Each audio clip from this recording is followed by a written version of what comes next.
আসসালামু আলাইকুম গাইস, সুন্দর শীতের সকালে আজ আমি আপনাদের সামনে সুন্দর একটা ভিডিও নিয়ে হাজির হলাম। দেখলে আপনাদের মনটা জুড়িয়ে যাবে, অনেক ভালো লাগবে।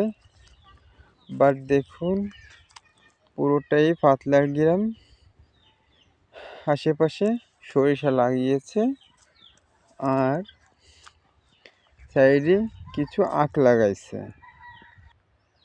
আসলেও যে আখগুলো বলছি দেখেন, এটা হচ্ছে আমাদের দেশি আখ। আর এই পাশে হচ্ছে সরিষা লাগাইছে, আর এই পাশে হচ্ছে আমাদের এলাকায় মাস কোলে বলে সেটা। এত সুন্দর যে আবহাওয়াটা না দেখলে অবশ্যই আপনারা মিস করবেন।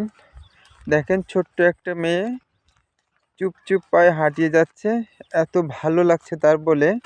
কুয়াশার ভিতরে, শীতকালের কুয়াশাটা না হলেই আসলে শীতকালটা জমে না।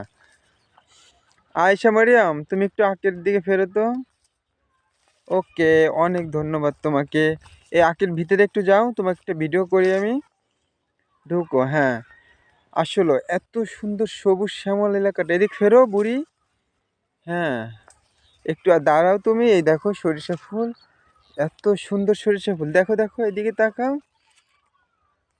একটু ভদ্রতার সঙ্গে দাঁড়াতে হয়, কারণ আমি এই ভিডিওটা তো ছাড়বো, অনেক মানুষ দেখবে। সুন্দর না হলে তো জিনিসটা দেখবে না। বাট পাশে দেখেন ভুট্টো লাগিয়েছে আর কিছু সরিষা লাগাইছে। আম্মু তুমি এখানে আসো, ভিডিওর ভিতরে একটু ঢোকো, আঙ্কেলটা তোমাকে একটু দেখুক। হ্যাঁ, সরিষা ফুলের এদিকে তাকাও। হ্যাঁ, যাই হোক গাইস, আমার ভিডিওটা ভালো লাগলে অবশ্যই আপনারা লাইক কমেন্ট করবেন। অবশ্যই আপনারা ভালো থাকবেন। খুদা হাফেজ।